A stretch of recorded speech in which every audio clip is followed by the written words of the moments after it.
C'est parti, je pense que là on a fait peut-être la moitié ou un peu plus de la moitié quand même. Donc je vais aller le plus vite peut-être sur les communes. Hop, Lion des Savanes, le Zélateur, une petite carte de Zendikar. Messe Noire, on l'a pas vu encore en commune. Donc Messe Noire que vous connaissez sans doute. Hein. Vous payez 1 noir et vous gagnez 3 mana noirs à votre réserve. Ça sert à vous faire en fait un tour explosif en vous créant du mana tout bêtement. Ça marche avec le déluge, ça marche avec plein de choses. Donc c'est vraiment très fort. Messe Noire, c'est cool. Et en commune en plus. C'est dommage qu'on l'ait vu si peu de fois. Voilà, donc ensuite le Gueulefroid qu'on a déjà vu, squelettisation, hop, un petit élémental, humain éclair en Unco qui vient d'Innistrad, qui est rigolo parce que quand il arrive en jeu, il va exiler une créature et quand il meurt, la créature revient. Et c'est une 1-3, donc elle résiste bien, donc c'est cool. C'est une carte plutôt bien, une petite gestion très très cool. On a ensuite un petit Ondin, qui est une 1-1 pour 1, et qui peut à tout moment se sacrifier pour contrecarrer un sort d'éphémère ou de rituel ciblé, à moins que son contrôleur ne paye 1. Donc en gros, vous l'avez en jeu, ça vous fait un Ondin, si vous jouez Ondin aggro ou quoi que ce soit, ça vous fait une créature en plus, et votre adversaire il sait qu'il peut pas jouer le moindre sort d'éphémère ou de rituel sans à chaque fois se garder un mana de secours, parce que vous avez ça qui peut le contrecarrer. Donc voilà, c'est assez embêtant pour votre adversaire, donc c'est rigolo. On enchaîne avec lui qu'on a déjà vu, allez, on se spoil, mythique peut-être. Rare toujours en bleu, hop, donc Zénith du Soleil bleu, donc ça c'est une grosse carte de contrôle, hein, ça coûte X et 3 bleus, et le joueur ciblé pioche X cartes tout bêtement, vous l'aurez compris, et vous le remélangez dans votre bibliothèque, c'est une carte bleue, voilà. Après c'est pas forcément une carte ultra folle, mais voilà. Eddy Diabolique, donc c'est Eddy Diabolique ou Eddy Cruel en français, je crois que c'est Eddy Cruel, je me trompe peut-être, donc en foil, c'est bien, même si l'illustration est correcte, ça va. Hop. C'est quel set ça? C'est Tempeste à la base. D'où le nuage avec l'éclair. Et dans là où les mythiques... Mais ça se trouve, j'ai annoncé 3 mythiques, mais ça se trouve en fait pas du tout, tu vois. Donc ça se trouve, voilà. Bref, j'espère quand même qu'on va les piocher. Donc je passe un peu plus vite. Croissance gigantesque, qu'on n'avait pas vu, hein, mais vous connaissez. Sans doute, hop, est-ce qu'on n'arriverait pas sur les Unco? Si, c'est parti. Donc le chasseur de fielleux, je crois, tout bêtement. En Unco, c'est les mêmes Unco en fait. Ah non, ça on l'a pas vu. Un terrain. Alors cette extension là, c'est Commander, mais genre Commander 2016, je crois. Je pense que c'est ça. Donc Basic Land Cycling, donc voilà, on peut ou bien le mettre si on n'a pas besoin de couleur en particulier, ça nous fait de l'incolore, ou bien l'utiliser comme recyclage de terrain de base pour aller chercher une couleur en particulier. Allez, est-ce qu'on se spoilerait pas pour avoir une mythique? Ah, c'est une rare encore, pas de mythique, toujours pas. Hop, on aura le droit à le petit ver de terre, donc justement, j'en parlais tout à l'heure, pareil, extension Commander, c'est une 0-1 pour 4, quand elle meurt, vous créez un jeton 3-3, qui quand va mourir, vous créez un jeton 6-6, qui quand il va mourir, vous créez un jeton 9-9. En gros, c'est le poisson, c'est le poisson qui mange le ver, le plus gros poisson qui mange le poisson, et le beaucoup plus gros poisson qui mange le plus gros poisson, voilà. Donc on avait trouvé un jeton tout à l'heure, baleine, c'était ça en gros. Voilà, donc rare. C'est peut-être une référence à certains crustacés dans... c'est la chaîne alimentaire tout bêtement. Il y a aussi les crustacés qui, alors ils prennent pas le contrôle de la créature qui les mange, mais qui s'attachent comme un parasite. Là très clairement, on voit très bien que la bestiole se fait bouffer. Sur chaque illustration, on voit la bestiole et la bestiole qui va le bouffer en fait, mais dans le background en fait. Et ça se termine par un kraken. Oui, voilà, exactement. Donc c'est toujours plus gros. Donc c'est une carte qui est marrante, mais bon, qui est pas spécialement folle. C'est un peu dommage qu'elle ait pas été rééditée en Unco pour le coup. Et en foil, on aura le droit à la phalange retournée, voilà, ou reparue tout bêtement. Donc qui nous vient de Theros. On enchaîne. Hop. Allez, c'est parti. Donc là, je vais passer rapidement. 19e booster, c'est le truc. Ah, t'as compté? Non, mais en jugeant, en regardant vite fait. Je pense que c'est le 19e. Alors, il en reste il en reste 6, 7, 8, 9. Donc ça c'est le 9, enfin là après celui-ci, il en restera 8. Voilà. Donc on a fait quand même pas mal de boosters, mais on n'a pas fini. Bref, zombie et bête pour 6, une 4-5. Quand il arrive en jeu, on peut renvoyer 2 créatures depuis notre cimetière dans notre main. Voilà, donc une carte qui va nous réanimer des choses. Serment des sentinelles, une carte assez récente.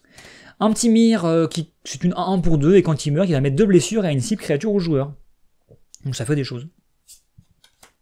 On a ensuite la dague de vif argent, donc Quicksilver Dagger, pour 3, un enchantement, vous enchantez une créature, donc la créature a là ensuite une dague en vif argent, et ça dit qu'elle peut s'engager, cette créature va infliger une blessure à un joueur ciblé, et vous piochez une carte. D'accord, Pourquoi pas, bah, je connaissais pas, ça m'a pas l'air fou furieux. Le watermark là c'est Apocalypse, hein, vous l'aurez sans doute reconnu. Donc voilà. Allez, mythique, ça serait bien quand même qu'on ait la première. Ah, c'est une rare. Vindicate, c'est cool Vindicate. Pour 3, rituel, détruisez le permanent ciblé avec le super symbole Apocalypse qu'on avait vu dans la carte juste avant en plus. Donc ça fait plutôt plaisir. C'est correct, c'est direct. Ah, oui, c'est voilà. C'est subtil. Ça passe pas par 4 chemins. C'est clair. Voilà. Et en foil, on aura eu un petit Geist, donc un esprit, 3, un vol pour 3, voilà, rien de fou, l'illustration est pas mirobolante, on va dire. Alors, je vais devoir comprimer les bonnes pioches, parce que là, ça devient un peu compliqué. Hop, booster suivant. Suivant. Est-ce que... J'ai complètement foiré l'ouverture, quoi. Est-ce que Jace va se pointer en mode « Hey, salut les gars, je vous ai manqué !» Ça serait bien quand même. Genre première mythique, il tombe, là, Jace, c'est cool, voilà, tranquille. Allez, moi j'y crois. Même si encore une fois, je préférais peut-être d'autres mythiques, mais bon, je cracherai pas sur un Jace. Pas perdu dans le corps. Hop. Donc un nom de couteau, voilà, tout simplement, carnage, qui met des bébêtes, voilà, tout bêtement. Hop, on enchaîne, un élémental qu'on a déjà vu, le sable mouvant, et attention, je suis désolé, je me spoil à chaque fois. Je sais que c'est pas bien. Rare. Ça n'est toujours pas la mythique. Est-ce qu'on va vraiment avoir 3 mythiques? Est-ce qu'on va les enchaîner à la fin entre les 3 derniers boosters, ou est-ce qu'on va juste en avoir que 2 ou qu'une, quoi? Ce serait un peu triste. C'est obligatoire une mythique. Ouais, c'est obligatoire. Bah, une, c'est obligatoire. Mais... Ça t'est déjà arrivé d'avoir une boîte sans mythique? Pas loin. Pas loin. Genre 2 mythiques, quoi, c'est déjà arrivé. Genre une boîte de 36 boosters. Hein. Ça arrive. C'est très rare, mais ça arrive. Attention, en rare, on aura eu droit à... le titan morceleur, voilà, le monsieur qui est sur le booster. Que pas la carte de folie, mais bon, c'est la carte Pacific Rim. Oui, c'est la carte Pacific Rim, c'est dans le thème, le film sort bientôt, exactement. Donc son brassier, nouvelle illustration pour le coup, donc pour 8 on a quand même une 7-10, et quand il arrive en jeu, ou qu'il quitte le jeu, vous choisissez un terrain de chaque type de terrain de base, et vous le détruisez. Donc en soi, ça vend du rêve, mais en soi, si votre adversaire joue avec des terrains non-base qui n'ont pas forcément de type de terrain de base, ça sert à rien. S'il joue des Shocklands ou des Bilands, ça va être très fort. Mais ça peut tuer un terrain, admettons, qui a le type forêt et île. Parce que voilà, il va pouvoir tuer un forêt et île et puis un île et montagne, tu vois. Mais le souci, c'est que si en face, il n'y a pas ça, si il y a Rishadan, ça marche pas. Tout à fait. Voilà, mon titan morceleur, voilà, moi ça me vend pas spécialement du rêve. On aura eu justement l'épreuve d'Eliod, d'un très bon petit enchantement.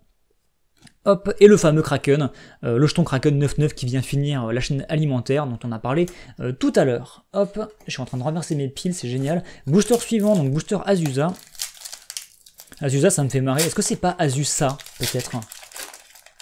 Moi je le prononce à la française, donc Azusa, et en fin de compte ça fait un peu comme si elle zozotait. Faucon d'escadron. Ah, je suis fatigué. Hein. C'est la fin de l'ouverture de booster. Bah la fin, ça va quand même, on a encore un petit tiers à faire. On a pas l'espoir pour la mythique.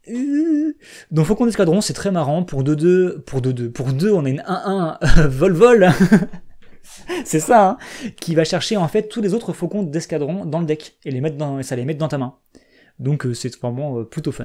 Donc tu peux en avoir que 4 en tout, hein, mais ça reste quand même plutôt bien. Un rat, donc un petit Skaven, hein, c'est ça. Culture, l'ours, dernier outrage, désenchantement, hop. Premier Ranko, c'est ça, hein. Donc zombification qu'on a déjà vu, je passe, on a déjà vu aussi ça, on a déjà vu aussi. Est-ce qu'on se spoil?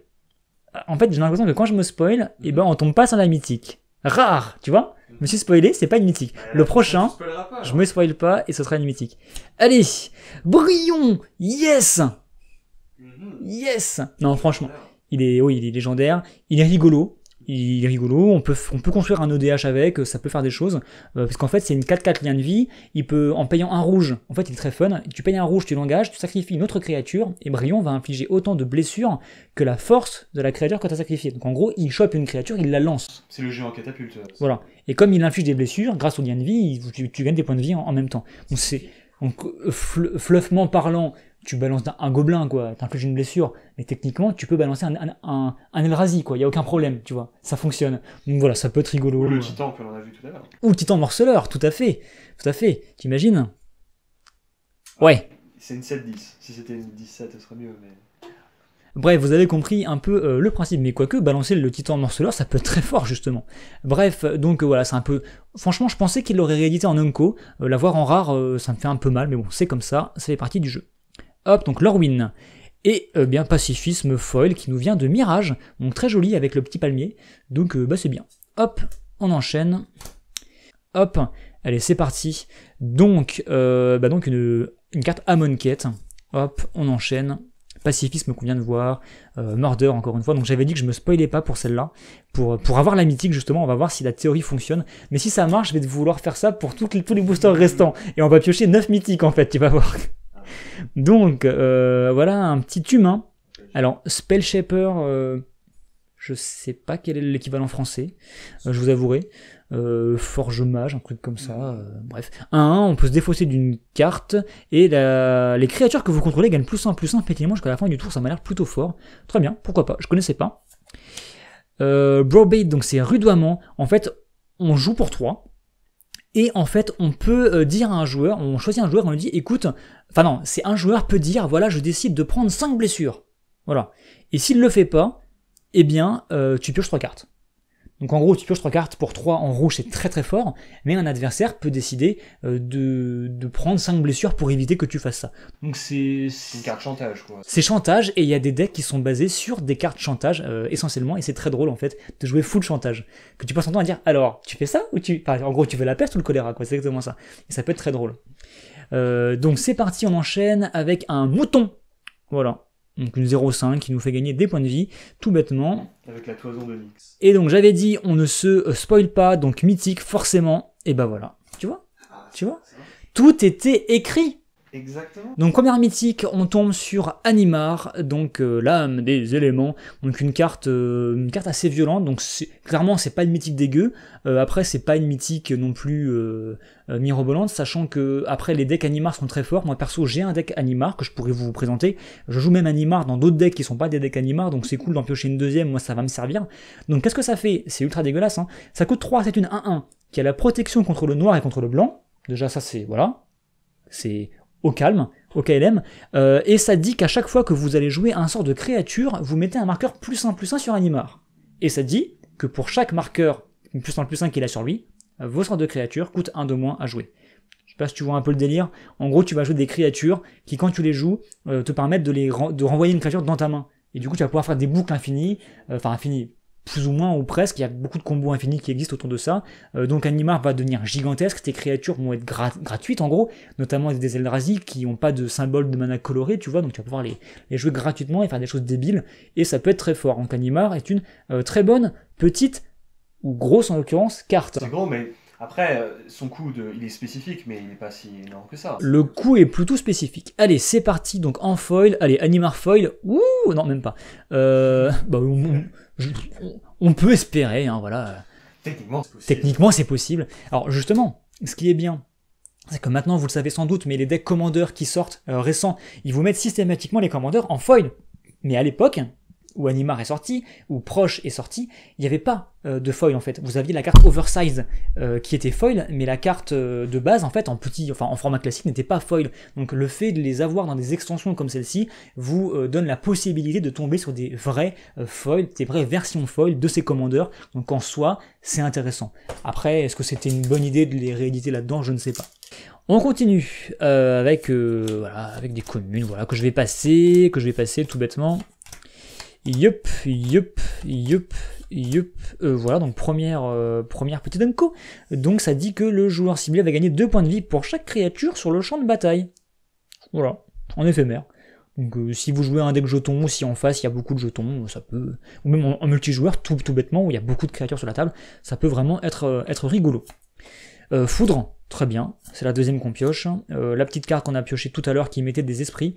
Et donc, alors, pareil, je me spoil pas et on chope une mythique, c'est ça l'idée. Très bien, allez c'est parti, mythique. Voilà.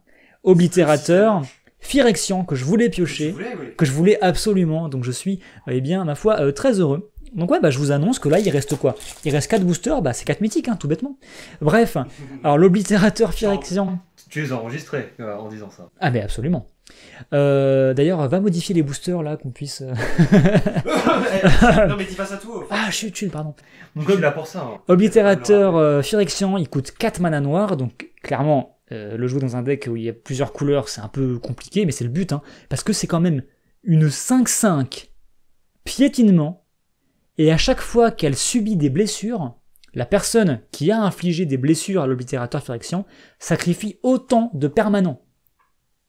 Donc ou bien il a un truc détruisé de la créature ciblée, et tout va bien, mais s'il veut te la bloquer, s'il veut lui mettre 5 blessures parce qu'il joue rouge, tu vois, il faut qu'il sacrifie des permanents juste derrière, quoi. Et voilà, sacrifier 5 permanents pour lui mettre les 5, sachant que si tu as une 10-10 en face, que tu le bloques, bah, tu lui mets fatalement 10, voilà, c'est assez violent. Quand vous mettez ça en jeu en général, ou bien votre adversaire a de quoi l'exiler ou la gérer, un retour au pays ou je ne sais quoi, ou bien il a pas, et là il a une goutte d'eau froide qui commence à couler le long de sa nuque. Voilà, donc une très grosse carte que je voulais piocher, que j'ai pas pu piocher à l'époque de New Phyrexia justement, et j'étais un petit peu triste, voilà. Donc très content de l'avoir enfin entre les mains, sachant qu'on a bien sûr le symbole de l'extension Nouvelle Phyrexia en watermark, mais bon, sur la carte originale de l'extension en mode New Phyrexia, il y avait le symbole Phyrexian, mais en écriture phyrexiane, tu vois, donc beaucoup plus, tu sais, un petit peu dark, tu vois, enfin je sais pas trop comment décrire, mais tu sais, avec avec l'esthétique. Une calligraphie esthétique, voilà.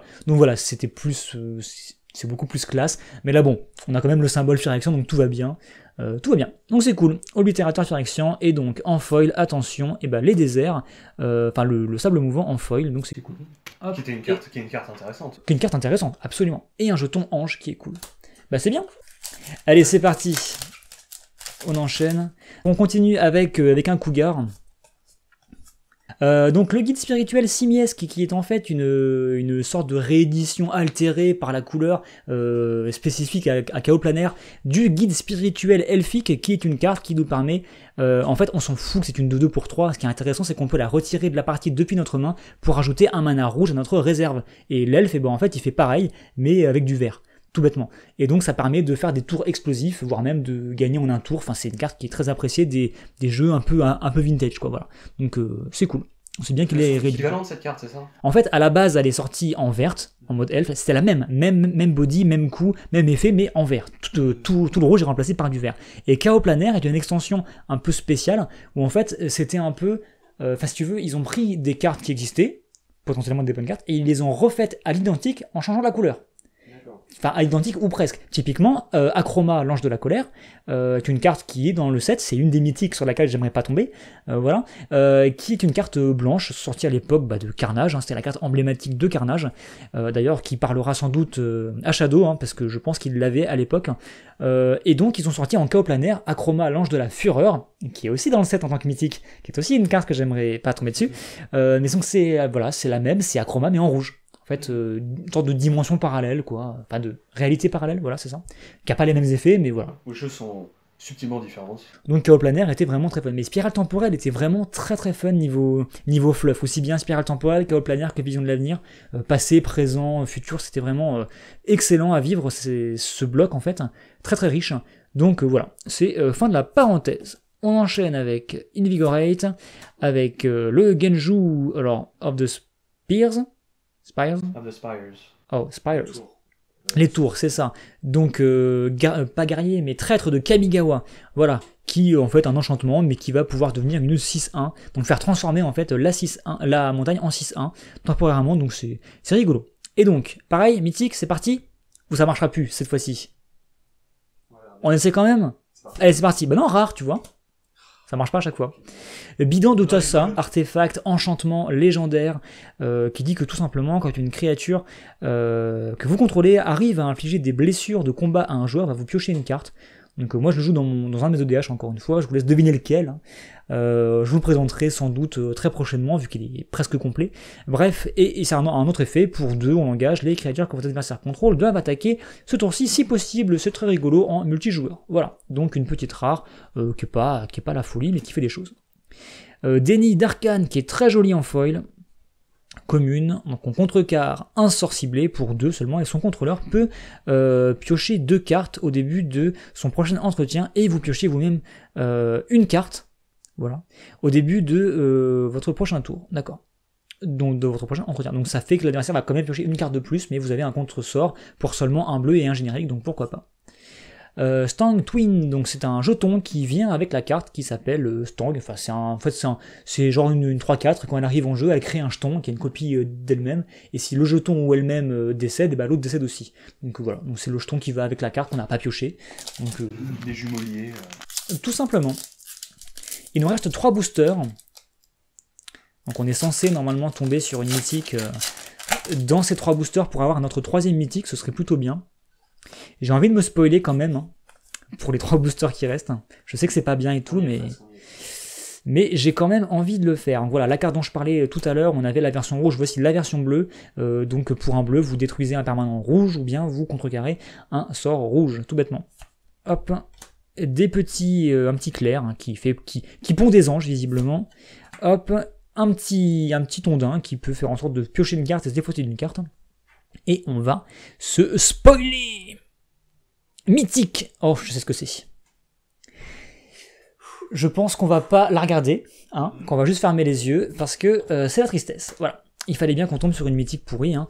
Voilà, c'est la vie. Donc Innistrad, 0-13, défenseur, on peut l'engager pour échanger notre total de points de vie avec l'endurance de l'arbre. Voilà. C'est marrant comme titre pour cette carte.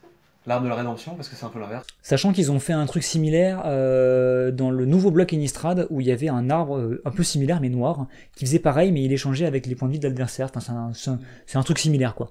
Oui, pourquoi on a ça en mythique alors qu'on aurait pu avoir un Tarmogoyf sur le slot de la mythique verte? On se le demande, mais bon, c'est la vie, on a eu 2 mythiques vraiment très corrects, donc on va pas... voilà, c'est normal, c'est comme ça. On pouvait pas avoir 3 grosses mythiques, ça me semblait un peu irréaliste, on va dire.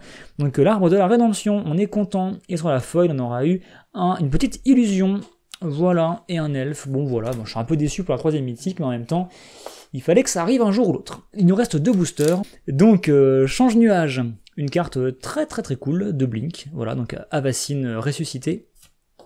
Hop, donc on va passer plus vite, hein. Je la mentionne parce qu'on l'a pas forcément pioché, hein, mais d'ailleurs c'est étonnant qu'il y ait des communes qu'on n'ait pas encore pioché. Voilà, l'elfe on l'a pioché plein de fois, donc c'est bien. C'est bien parce qu'il y a 24 boosters en soi, comparé à un... Ah oui, c'est absolument, ça vient de là. Donc on a une 3-3 pour 2, voilà, un loup. Donc encore une fois, le symbole Ravnica plutôt que le symbole Selenia, donc c'est un peu dommage pour le coup, mais bon, c'est comme ça. Mishra's Factory, donc... Mishra's Factory, quoi, en gros. Donc c'est un terrain qui peut devenir une 2-2, ou bien qui interagit avec les assembly workers qu'on a vu en fait justement, et lui-même devient un assembly worker, donc on peut interagir avec tout ça et faire des choses si on a un deck dont c'est le thème, tout bêtement. Ça peut faire des choses. Il me semble qu'il y a des decks dont c'est la mécanique principale, mais après je ne saurais pas vous dire de quel deck il s'agit en particulier, c'est pas des decks que je connais. Ensuite, on aura un Genju, alors... Il reste 2 boosters, ça c'est l'avant-dernier. Est-ce qu'on a une 4ème mythique? Ça me semble chaud quand même. Normalement, on n'aura pas de 4ème mythique. Hein. Mais on peut tomber encore sur une rare intéressante. On a tombé que sur un seul Filterland. Donc potentiellement un 2ème, ça pourrait être bien. Allez, donc rare bien sûr, hein, on s'en doutait, c'est pas une créature a priori. Oula. Et je l'ai balancé un peu... Enfin voilà, je me suis un peu foiré, mais pas grave. Donc Vengeance d'Achroma, détruisez tous les artefacts, créatures et les enchantements. Et si vous n'avez pas envie, vous le recyclez pour 3. Oui, c'est une vrasse, c'est marrant en multijoueur, l'illustration est cool pour le coup, mais après c'est pas forcément la carte qu'on aurait eu envie de piocher. Faut la rentabiliser, quoi. Voilà, présence de Gonde, un genre d'une créature, et la créature peut pondre des elfes, tout bêtement. Et donc dernier booster avec Azusa, donc le display est vide, à moins que sous l'espèce de boîte noire là, on ait encore une surprise. Non malheureusement. On peut espérer après. Il y a peut-être une mythique qui s'y cache. Oh, un Jace. Attends. Moi je te dis que dans ce booster là, on aura en mythique un Calice du Vide et sur la foil un Jace foil.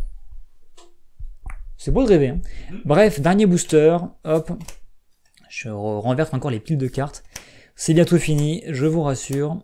Tu vas faire un récapitulatif des cartes Oui, vite fait. Après, j'aime pas faire ça parce que du coup, ça fait que les gens qui matent pas toute la vidéo, et ben ils vont juste à la fin pour voir le récap. Donc s'il y a pas de récap, ben ils sont baisés et voilà. Tu peux au moins le dire. Non, je plaisante bien sûr. Hein. Mais oui, je ferai un récap. Oui, si c'était ça ta question. Counterspell que j'ai pas mentionné. Commune, voilà. Griffon, encore une fois, un petit elfe sentinelle. Les rats implacables, ce qui est bizarre qu'on en ait vu que 2, alors que c'est une carte qu'on est censé avoir en 40 exemplaires. Mais bon, c'est logique après. Twisted Image, voilà, donc l'image modifiée en quelque sorte. Donc on va tout simplement inverser la force et l'endurance d'une créature tout simplement jusqu'à la fin du tour, et on pioche une carte en plus. C'est ce qu'on appelle un cantrip. C'est une carte qui se joue, qui fait un effet et qui se remplace puisqu'elle vous fait piocher une carte. Donc c'est plutôt bien, voilà.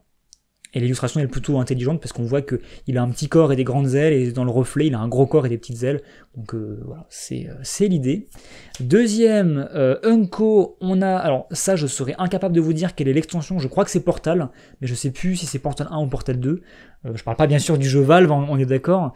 C'était une rare à l'époque et elle a été rééditée donc en Unco, ce qui est cool. Vous piochez 3 cartes et vous perdez 3 points de vie pour 4, tout bêtement. Hop, on aura eu le droit à je sais plus quoi, utopique, voilà, bref, donc ça va vous permettre, quand il arrive en jeu, donc vous enchantez une forêt forcément, et la forêt va pouvoir produire un mana supplémentaire, en plus de la couleur que vous voulez. Bon, on arrive sur la dernière rare. Alors est-ce qu'on va avoir la calice du vide ou le calice du vide plutôt, comme j'avais dit. Moi je propose que l'on ne... C'est une rare. On n'aura pas plus de 3 mythiques, c'est comme ça, c'est 3 mythiques, c'est comme ça. Faut pas chercher, c'est comme ça. Et ce sera la carcasse protéenne, donc 6/6 pour 7, qui a été bannie en commandeur à un moment donné et qui est débannie depuis un certain temps, qui dit que quand elle, c'est une 6/6, et quand elle meurt, on va chercher dans notre bibliothèque n'importe quel nombre de créatures, mais il faut que le total, la somme en fait des coûts convertis de mana soit de 6 ou moins, et on les met en jeu. Donc ça peut vraiment être très fort, surtout si on va chercher des pièces à combo, enfin deux créatures qui interagissent vraiment très bien ensemble, on peut ramener ça, donc ça peut être très fort, donc c'est une grosse carte. C'est pas une carte de valeur, mais c'est quand même une carte très intéressante, notamment en EDH, donc c'est cool, voilà, carcasse protéenne. Après voilà. Et donc, dernière carte de cette boîte, je suis désolé, il faut que je me spoil. Qu'est-ce que ce sera? Ce sera une Unco. Ce sera pas une rare, ce sera pas une mythique, on n'aura pas de Jace Foil, désolé, on a déjà eu 2 rares foil, après on peut pas tout avoir, et ce sera, eh bien Zada, donc la broyeuse d'Aedron, j'ai bien dit d'Aedron, hein, les Aedrons, les Aedron qu'on trouve sur Zendikar, et qui était une rare à l'époque c'est pas si vieux que ça, de Battle for Zendikar, donc c'est cool de la choper, de l'avoir en Unco, et ça peut aussi donner des idées pour des commandeurs un peu fun. Donc une 3/3 pour 4, et à chaque fois que vous jouez un sort d'éphémère ou de rituel qui cible, qui a une seule cible, et que cette cible c'est Zada, la broyeuse d'Aedron, et bien vous pouvez copier ce sort pour chaque créature que vous contrôlez, que ce sort pourrait cibler. Donc typiquement vous lancez un boost qui dit mettez +3/+3 à la créature ciblée, il y a comme vous la ciblez elle, ça va se répercuter sur toutes vos créatures. Et là où c'est intéressant, c'est que ça veut rien dire, on a en fait des sorts, rouges notamment, parce que si vous la jouez en tant que commandeur, il faut jouer rouge, forcément, qui ont un effet, qui ciblent une créature, genre la créature ciblée ne peut pas bloquer ce tour-ci. Mais vous piochez une carte. Et tu cibles Zada, donc ça va pas faire d'effet particulier, mais par contre, comme tu as 5 créatures, tu vas piocher 5 cartes. Et c'est très fort, pour un rouge. Et t'as plein de sorts un peu de ce type-là, donc voilà, c'est pour ça que Zada, elle est plutôt intéressante. Et ce sera tout, on aura un jeton loup, voilà. Écoutez les amis, c'est tout, voilà, on a fini donc ce display, donc en fin de compte, eh bien c'était pas du tout la catastrophe, je pensais que ça allait être la grosse cata, c'est pas la catastrophe, moi je suis plutôt satisfait, hein, c'est le moins qu'on puisse dire, on n'a pas eu de trucs. Enfin si, on a quand même le port foil, ça c'est vraiment top, hein, mais on n'a pas eu genre un Jace foil ou une connerie du genre, mais quand même je suis absolument pas déçu, donc l'oblitérateur Phyrexian c'est très très bien. Je vais essayer de me mettre comme ça pour qu'on puisse les voir. Je pense que les spectateurs sont d'accord. Oui, je pense que vous serez d'accord. Certains sont prêts à te donner leur adresse personnelle, à condition que tu leur envoies la boîte. Mais après... Alors la boîte, je peux vous l'envoyer. Elle est là, il n'y a aucun problème. Je vais rien en faire, je pense. Donc si vous voulez la voir, juste pour ranger vos cartes ou pour la poser au-dessus de votre lit, il n'y a aucun problème. Hein. Voilà, je vous envoie ça gratuitement. On peut même la signer si vous voulez. Hein. Je peux glisser un jeton loup aussi à l'intérieur, il n'y a aucun problème. Donc bref, je disais Obliterator Phyrexian, Animar, Vindicate, la joueuse de flûte, Azusa, le pack de négation, le port Rishidan foil, très bonne surprise, et Adam Riscall, tout bêtement, le pacte de l'invocateur, Cascade Bluffs, donc le Filterland, donc Izet, donc bleu-rouge, et bien sûr Blood Moon, donc je pense que on est plutôt bon, et on a eu aussi un petit Ruriktar en foil, une Zada aussi, je le mentionne. Au niveau des autres rares, on a eu un peu tout ça, je vais pas tout énumérer. Voilà, on a eu quelques petits trucs, hein, mais pas de trucs fous. Je vous ai montré tous les trucs fous déjà ici. Voilà, et j'avais oublié de vous montrer lui, voilà, qu'on a ouvert en tout début. Voilà, bah écoutez, je pense que c'est tout, hein. Je pense que ce fut fort intéressant, fort intense. J'ai un gros mal de dos, mais ça, on s'en fout. Donc, j'espère que ça vous a plu. Hein. Moi, ça m'a bien plu. Hein. Je pense que je suis pas totalement PLS. Hein. Je ferai une mini PLS après quand même pour l'arbre. Hein. Mais bon, voilà, c'est la vie. Et du coup, sur ce, moi, je vous dis à très bientôt pour de futures vidéos, même très très bientôt. Et à plus tout le monde.